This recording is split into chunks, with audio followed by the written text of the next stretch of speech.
As I was reading various commentaries to get a handle on today's gospel, I ran across a story about the Russian author Alexander Solzhenitsyn.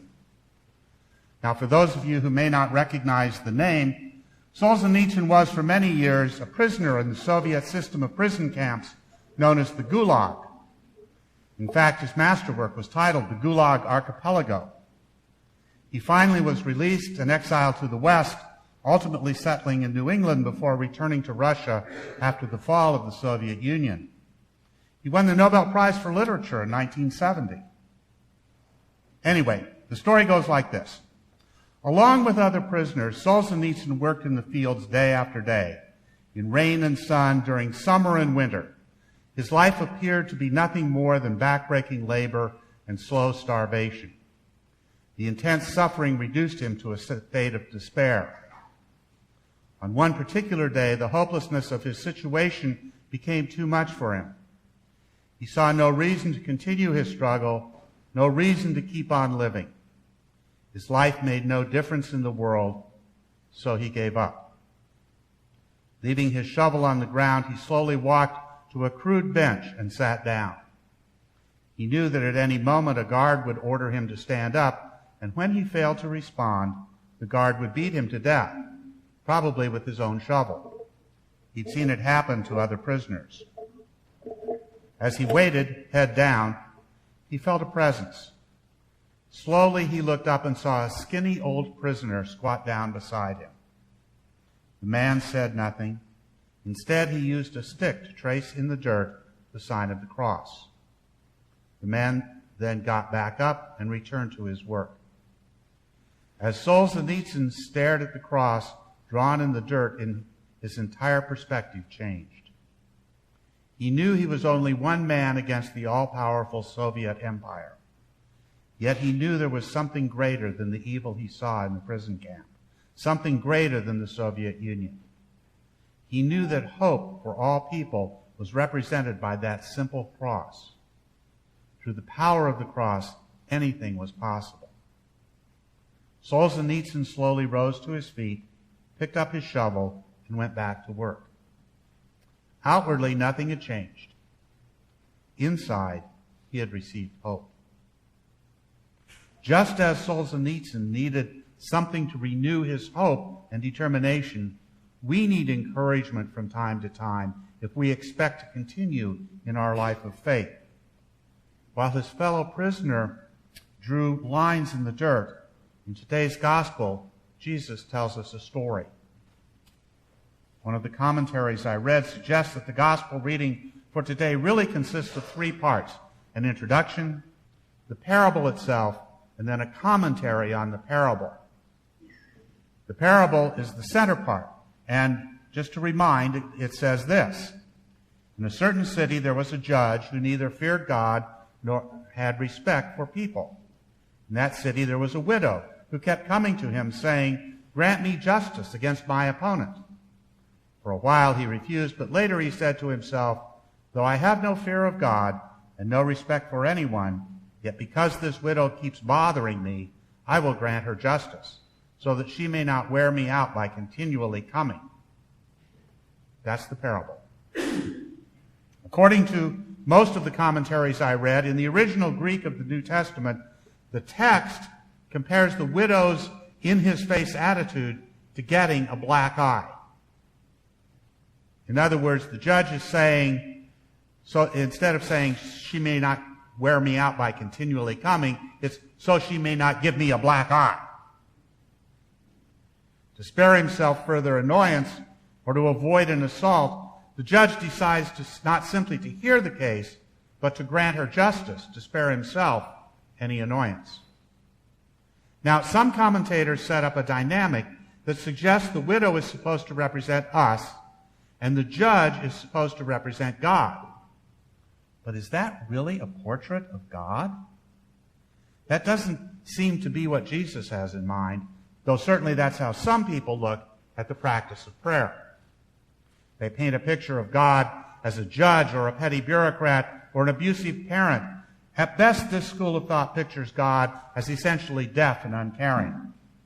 With such a picture before them, it's startling ever pray at all. But take another look at the judge. What do we know about him? Well, we know that he's unscrupulous, without decency or conscience. He doesn't respect people, and there's no fear of God in him. He's a closed universe.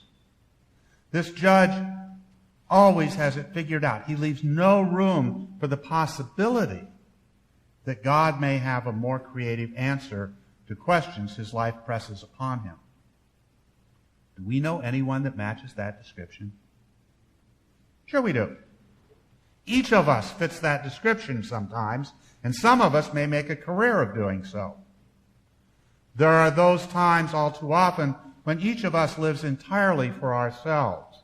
We refuse to allow that God may have a creative solution to problems that beset us, that God may offer us better things than we can ask for or imagine. Our decisions about life then leave no room for God and no room for other people who have needs and wishes different from our own. The universe as we understand it becomes very small indeed. We are its sole inhabitant. If then the judge represents us, who does the loudmouthed woman represent?